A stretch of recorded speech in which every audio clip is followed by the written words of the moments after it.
আজকে একটি 7 বছরের বাচ্চা মাথা ব্যথা এবং বমির লক্ষণ নিয়ে হাসপাতালে আসে এবং তার একটা এনসিসিটি ব্রেন হয়।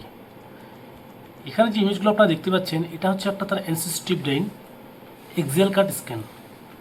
তাহলে এই এনসিসিটি ব্রেন হওয়ার পর যে ফাইন্ডিংসগুলো আমরা খুঁজে পেয়েছি, চলুন আপনাদের সঙ্গে এই এনসিসিটি ব্রেনের কী ফাইন্ডিংস খুঁজে পেয়েছি তা নিয়ে ডিসকাশন করা যাক। এই কালো রঙের যে এখানে গোল একটা জিনিস দেখতে পাচ্ছেন, এটা হচ্ছে অ্যাকচুয়ালি তার মস্তিষ্কের ডান পাশে প্যারাইটাল লোবে 71x61 mm একটি বড় পাতলা দেওয়ালযুক্ত তরল ভর্তি হাইপোটেন্স ক্ষত মানে এসওএল দেখা গেছে। তাহলে এই এসওএল মানে হচ্ছে স্পেস অকুপিং লেশন, অর্থাৎ এই ক্ষতের কারণে মস্তিষ্কের উপর চাপ পড়েছে, ফলে মস্তিষ্কের মাঝের অংশ বিপরীত দিকে সরে গেছে, মিডলাইন শিফট। তাহলে মিডলাইন শিফট কোনটা সেটা আপনাকে আমি দেখাচ্ছি।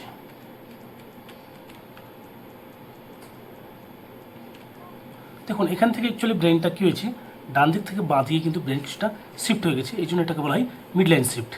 এই মিডলাইন শিফট হওয়াতে কী হয়েছে, মস্তিষ্কের ভেন্ট্রিকল বড় হয়ে গেছে, ফলে ভেন্ট্রিকুলোমেগালি হয়ে গেছে।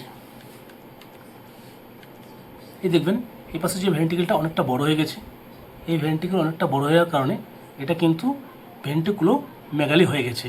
ফলে এই এনসিসিটি ব্রেনিক রাইট আঙ্কেল হার্নিয়েশন এবং সাব ফ্যালকান হার্নিয়েশন হয়েছে, যা মস্তিষ্কের উপর বিপজ্জনক একটা চাপের লক্ষণ করেছে। তাহলে এই এনসিসিটি ব্রেনে যদি ওভারঅল আমরা ফাইন্ডিংসের কথা তুলে ধরি, তাহলে দেখা যাবে যে এখানে দুটো সম্ভাবনা আছে। একটা আইদার এটা হতে পারে একটা লার্জ সিরিব্রাল অ্যাবসেস, অর্থাৎ মস্তিষ্কের বড় পুঁজের থলি, অথবা হতে পারে সেটা একটা হাইড্রেটেড সিস্ট। সুতরাং এই ধরনের পেশেন্টের ক্ষেত্রে কিন্তু খুব দ্রুত একজন নিউরোসার্জনের পরামর্শ নেওয়া ভীষণ জরুরি হয়ে পড়ে, কারণ এইসব পেশেন্টকে কিন্তু বেশি অবহেলা করা যাবে না।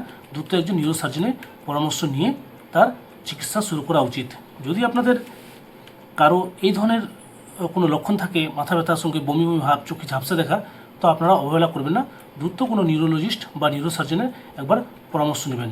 আশা করি আমার এই ভিডিও আপনাদের ভালো লেগেছে। যদি ভিডিওটা ভালো লেগে থাকে তাহলে অবশ্যই সেটাকে লাইক অ্যান্ড চ্যানেলটাকে সাবস্ক্রাইব করে দেবেন। ধন্যবাদ।